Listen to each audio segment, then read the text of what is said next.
Hello friends. Last video में हमने देखा कि कैसे हमारे सेंसरी ऑर्गन्स इंफॉर्मेशन देते हैं ब्रेन को। ब्रेन उनको स्टोर करता है और कुछ पैटर्न्स बनाता है। पैटर्न्स के हिसाब से हमारा बिहेवियर डिसाइड होता है, हमारे लाइफ के इवेंट्स डिसाइड होते हैं। अगर लाइफ में सब कुछ ठीक चल रहा है तो हम ये पैटर्न्स ठीक बने हुए हैं, और अगर सब कुछ ठीक नहीं चल रहा है तो इन पैटर्न्स की हम प्रोग्रामिंग कर सकते हैं और अपने लाइफ को ठीक कर सकते हैं। ये हमने पिछली वीडियो में देखा। अब हम देखेंगे कि जो इंफॉर्मेशन ब्रेन को आ रही है, ये ब्रेन क्या करता है, उस इंफॉर्मेशन को कैसे लेता है। चलिए इसे हम देखते हैं कि processing of information by the brain, how does it happen. जब ब्रेन को कोई भी इंफॉर्मेशन आती है तो ब्रेन इंफॉर्मेशन को रिसीव करता है।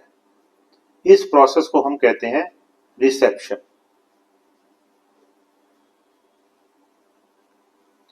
कोई भी इवेंट होता है, कोई एक्सीडेंट हुआ, कोई पार्टी हुई, कोई फंक्शन हुआ, घर में, स्कूल में, कॉलेज में, लाइफ में कुछ भी होता रहता है, वो एक इवेंट होता है। उस इवेंट की इंफॉर्मेशन आपके ब्रेन में आती है। वो विजुअल भी हो सकती है, ऑडिटरी भी हो सकती है, काइनेस्थेटिक्स भी हो सकती है, यानी फीलिंग्स भी हो सकती है, या एक से ज्यादा भी हो सकती है, जैसा कि हमने पिछली वीडियो में देखा था। तो इवेंट जो हो रहा है, प्योर इवेंट, ओरिजिनल इवेंट, हम इसको कहेंगे event one, E1। Event one, short में E1। इस इवेंट से हमको इंफॉर्मेशन आ गई V, A और K। ठीक। अब ये इवेंट का रिसेप्शन हो गया, ब्रेन में रिसीव कर लिया ब्रेन ने, V भी रिसीव कर लिया, A भी रिसीव कर लिया, K भी कर लिया। अब ब्रेन क्या करता है? हमारा ब्रेन इस इंफॉर्मेशन को परसीव करता है, यानी कि परसेप्शन होता है। ये स्टेज बहुत इंपॉर्टेंट है।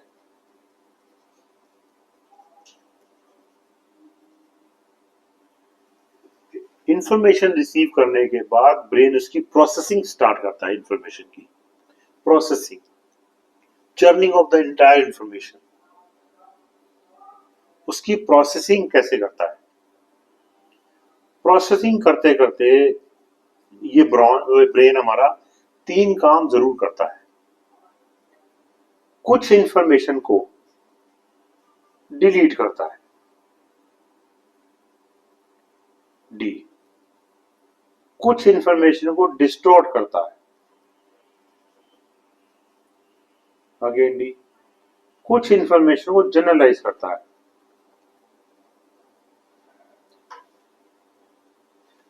इसके पहले मैं आपको बता दूं, जो परसेप्शन का प्रोसेस है ये हर आदमी का डिफरेंट है, क्योंकि हर एक आदमी का माइंड डिफरेंट है, हर ह्यूमन बीइंग का माइंड डिफरेंट है। उसी इवेंट को, उसी इंफॉर्मेशन को हर ह्यूमन बीइंग डिफरेंट एंगल से देख सकता है।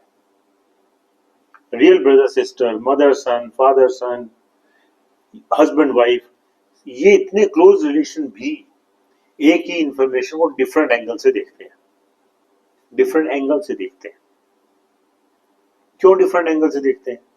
क्योंकि हर एक का अपना ब्रेन का वर्किंग डिफरेंट है, उनका थिंकिंग प्रोसेस डिफरेंट है, उनके पैटर्न्स डिफरेंट है, उनकी सोच डिफरेंट है, सोचने का तरीका डिफरेंट है। इसलिए सेम इवेंट को अलग अलग लोग अलग अलग तरीके से देखेंगे, परसेप्शन डिफरेंट होगा। लेकिन परसेप्शन करते करते सबके सब ये तीन काम जरूर करेंगे। ये जो इंफॉर्मेशन E1 से आ रही थी, इसमें से कुछ इंफॉर्मेशन को डिलीट करेंगे। हम दिन भर में जितने इवेंट होते हैं हमारे आसपास, जितनी इंफॉर्मेशन हम लेते हैं, हमें सब की सब याद नहीं रहती। हम उसमें से कुछ इंफॉर्मेशन डिलीट कर देते हैं। जैसे फॉर एग्जांपल, एक पार्टी में सब लोग आए हैं, सूट पहने हैं, लेडीज ने अपने कपड़े पहने हैं, बच्चे हैं, सब तरह के। जो व्यक्ति शूटिंग शटिंग एक्सपर्ट होगा वो शूटिंग शर्टिंग देखेगा सबकी, बाकी इंफॉर्मेशन डिलीट कर देगा।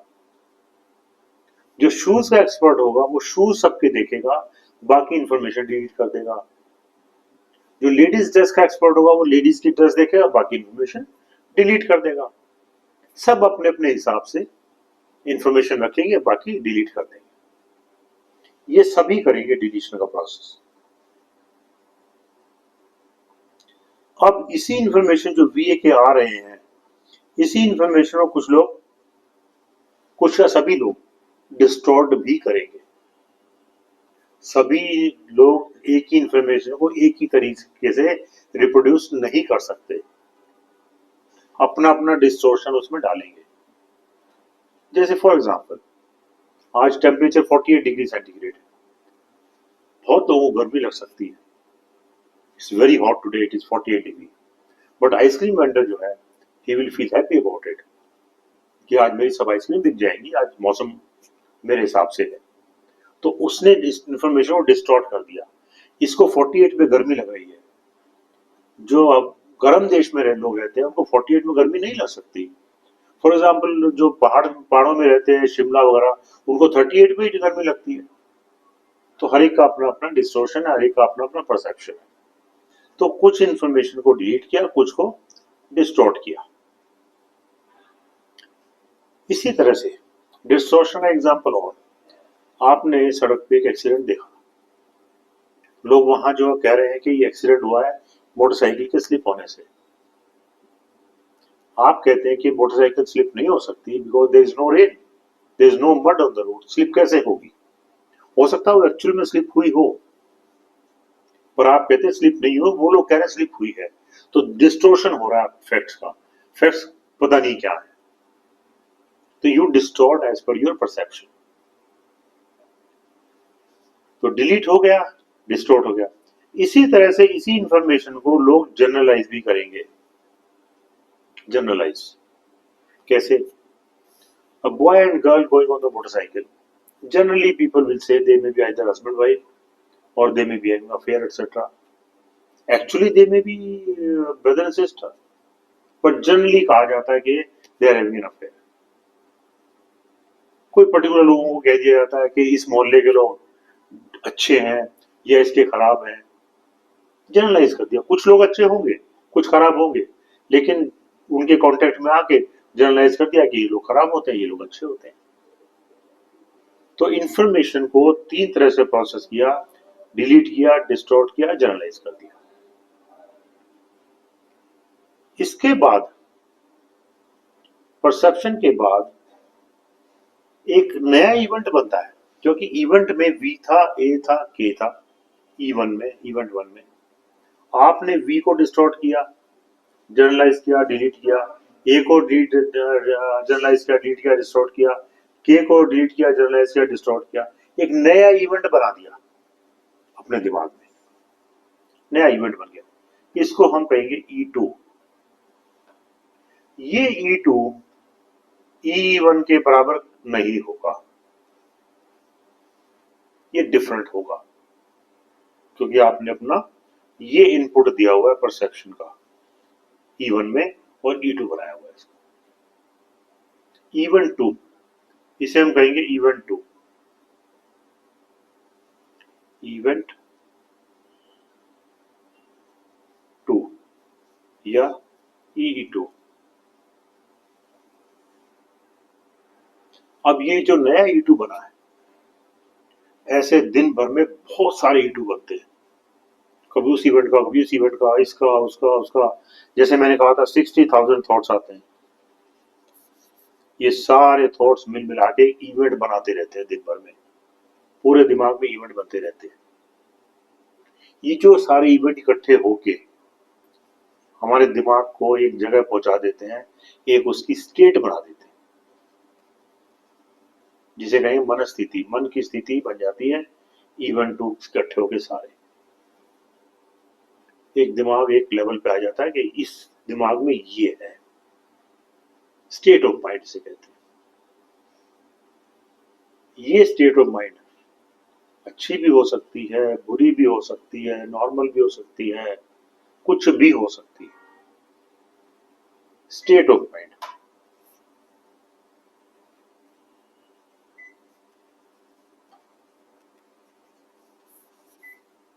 ये सारे इवेंट इकट्ठे होके स्टेट ऑफ माइंड बनाते हैं।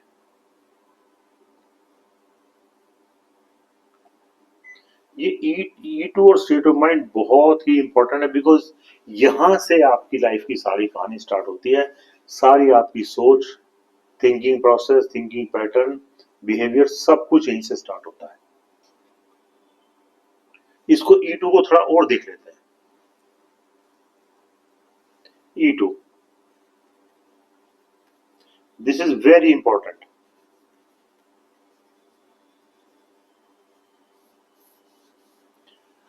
This E2 can be our memory. हमने जो सारे इवेंट वन से DDG करके, डिलीट डिस्टॉर्ट जनरलाइज करके E2 बनाए थे, और सारे इकट्ठे E2 हो गए, तो हमारे मेमोरी बन गई, हमें सब याद है, मेमोरी में चले गए हमारी। ये हमारा एक्सपीरियंस भी कह सकते हैं इसको। अब किसी को एक्सपीरियंस होता है एज पर हिज एज, तो ये सारे एक्सपीरियंस, ये सारे E2 इकट्ठे होके एक चीज बन जाती है एक्सपीरियंस। मुझे इतना एक्सपीरियंस है किसी भी इवेंट का, किसी भी चीज का, किसी बिजनेस का, जॉब का एक्सपीरियंस जो होता है, वो सारे E2 इकट्ठे हो जाते हैं। ये सारे E2, ये स्टेट ऑफ माइंड सब कॉन्शियस में बनती है, तो हम इसको कह सकते हैं सब कॉन्शियस के इम्प्रिंट। सब कॉन्शियस में सारे इम्प्रिंट हुए हैं, दिमाग पे छपे हुए हैं सबके सब, ये तो सब कॉन्शियस का इम्प्रिंट है ये। इसको हम पैटर्न भी कह सकते हैं, लाइफ के पैटर्न। कुछ लोग बड़े गुस्से में रहते हैं, उसके पैटर्न ऐसे ही है। कुछ लोग बड़े खुश रहते हैं, कुछ लोग बड़ी तेजी से काम करते हैं, कुछ स्लो होते हैं। तो जिस तरह के E2 इकट्ठे हैं, उसका लाइफ का पैटर्न वैसे होता है, तो इसको हम पैटर्न भी कहेंगे। इसको हम न्यूरल पाथवे भी कह सकते हैं, कि पाथवे कैसा बना हुआ है उसका, ब्रेन का पाथ कैसा बना हुआ है, उसका दिमाग किस डायरेक्शन में सोचता है, उसके सोचने की दिशा क्या है, सोचने का तरीका क्या है, काम करने का तरीका क्या है। जैसा सोचने का तरीका होगा वैसा काम करने का तरीका होगा, तो इसको न्यूरल पाथवे भी कह सकते हैं। इसको हम स्क्रिप्ट भी कह सकते हैं। जैसे किसी भी चीज की स्क्रिप्ट लिखते हैं, उसके बाद फिर उसमें एक्टिंग करते हैं, जो भी करते हैं, तो स्क्रिप्ट जो है, क्योंकि दिमाग में जो स्क्रिप्ट लिखी, जो पूरी लैंग्वेज दिमाग में लिखी गई, पूरे E2 की इकट्ठे हो गए स्टेट ऑफ माइंड बन के, वो दिमाग की स्क्रिप्ट है, आपकी लाइफ की स्क्रिप्ट है वो। और ये आपका इंटरनल मैप भी है। मैप बना हुआ हमारे दिमाग में, सारे इवेंट इकट्ठे हो गए, मैप के डायरेक्शन के हिसाब से हम अपनी लाइफ को चलाते हैं। तो ये जो स्टेज है E2 की, स्टेट ऑफ माइंड की, ये आगे बहुत इंपॉर्टेंट है। इसी के ऊपर सारा काम होना है। पूरी NLP, पूरी न्यूरो लिंग्विस्टिक प्रोग्रामिंग में जो प्रोग्रामिंग पार्ट है, वो सारा इसी का है, स्टेट ऑफ माइंड का, E2 का। अगर आपने अपनी स्टेट ऑफ माइंड ठीक कर ली, तो लाइफ बिल्कुल ठीक चलेगी। और ठीक अगर है तो है, तो अच्छी बात है। अगर नहीं है तो इसी को ठीक करना है, स्टेट ऑफ माइंड को। जैसे नॉर्मली कहते हैं, एक आदमी गुस्से में रहता है, अगर यह इसका दिमाग ठीक हो जाए तो शांति से रहे, इसकी लाइफ अच्छी बीते, नॉर्मली कहते हैं। अगर इसका दिमाग ठीक हो जाए, दिमाग ठीक हो जाए मतलब इसकी स्टेट ऑफ माइंड ठीक हो जाए। हमारी NLP की लैंग्वेज में इसको हम कहेंगे, इसकी स्टेट, ये स्टेट ऑफ माइंड ठीक हो जाए।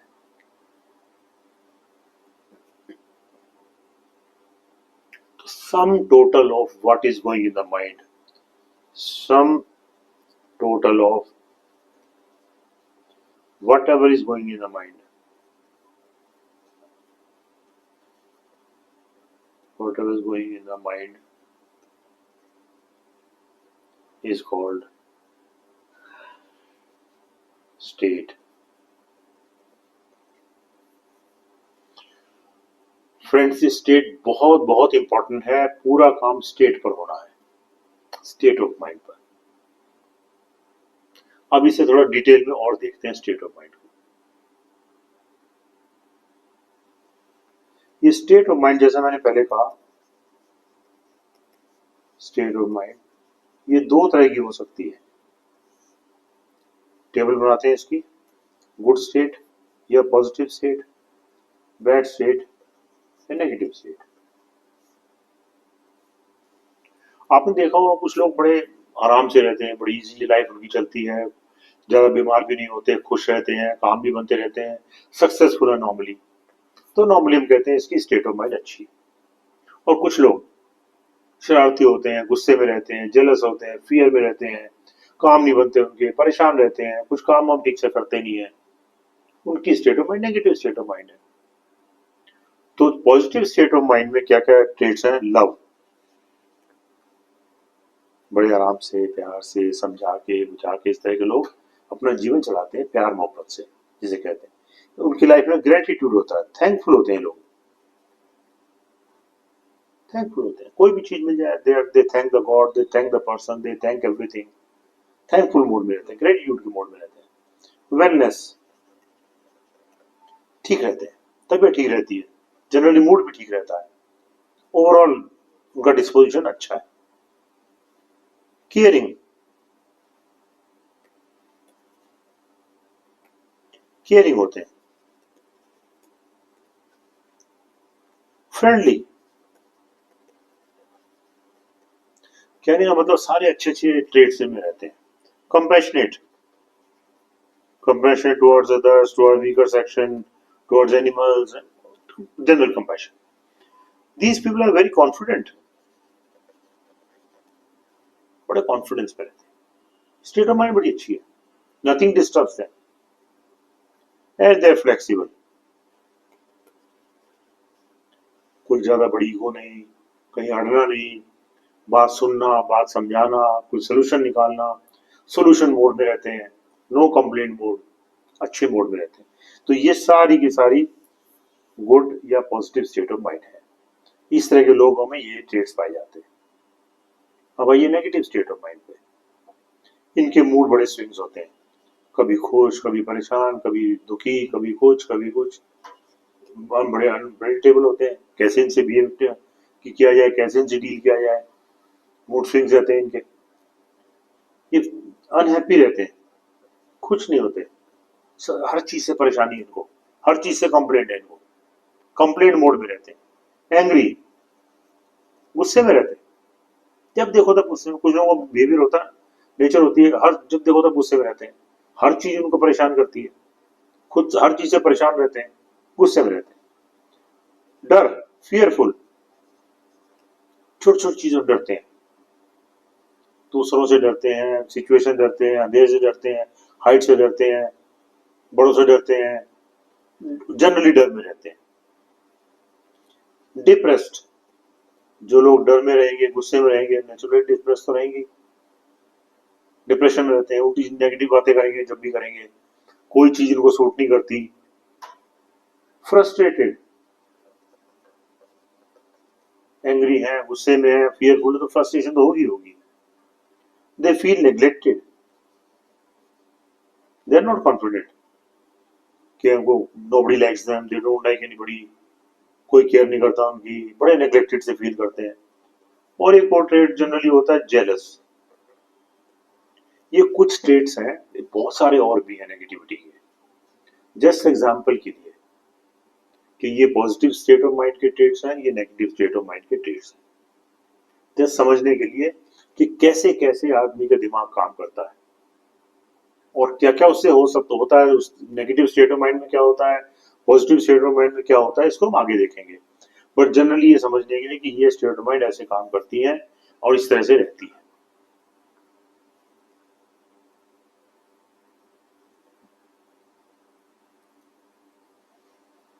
नाउ फ्रेंड्स, बड़े ध्यान से सुनिए, मैं बहुत दो इंपॉर्टेंट थ्योरीज आपको बता रहा हूं, दो इंपॉर्टेंट प्रिंसिपल्स, जो कि आप अगर पकड़ लिया आपने अभी, मैं रिपीट भी करूंगा, तो आपका की लाइफ बहुत सुंदर हो सकती है, अपनी लाइफ को बहुत सुंदर बना सकते हैं despite being in the negative state.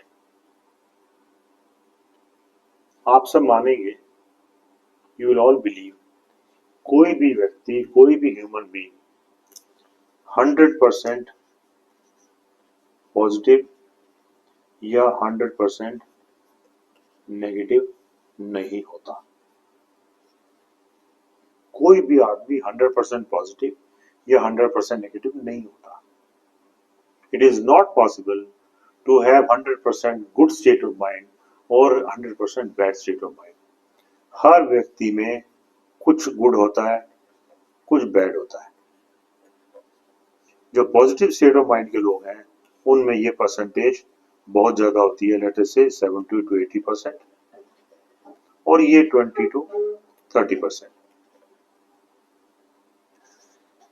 जो बैड स्टेट ऑफ माइंड के हैं इनमें भी बैड की परसेंटेज ज्यादा है, गुड की परसेंटेज कम है, लेट अस से 70 to 80% और 20 to 30%। ये रफ फिगर्स हैं जस्ट समझने के लिए, रफ। तो बैड स्टेट ऑफ माइंड और good state of mind, generally जिसकी स्टेट ऑफ माइंड अच्छी है, पॉजिटिव है, is in a good state of mind, और जिसकी जनरली खराब है is in a bad state of mind और नेगेटिव स्टेट ऑफ माइंड। अब इसका असर क्या है आप सुनिए। गुड स्टेट ऑफ माइंड और बैड स्टेट ऑफ माइंड का असर क्या है, करती क्या है ये स्टेट ऑफ माइंड हमारे साथ।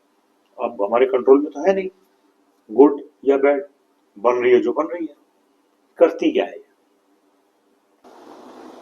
फ्रेंड्स, ये पॉजिटिव स्टेट ऑफ माइंड, ये नेगेटिव स्टेट ऑफ माइंड, ये क्या हमारी लाइफ पे असर डालती है, कैसे बिहेव करती है, क्या क्या करती है हमारी लाइफ में, हमारे बिहेवियर पे, हमारी डेस्टिनी पे कैसे असर डालती है, इसको हम देखेंगे डिटेल में नेक्स्ट वीडियो में। अभी तक आपको कुछ समझने में इश्यू हो, कोई प्रॉब्लम हो, कहीं पे कोई दिक्कत हो, तो आप मुझसे कांटेक्ट कीजिए। I will come back to you. Best होगा कि आप मुझे व्हाट्सएप मैसेज दे दें या मेल कर दें, मेरे डिटेल्स यहाँ पर आपको मिल जाएंगे, मैं इमीडिएटली आपको कांटेक्ट करूंगा। See you in the next video.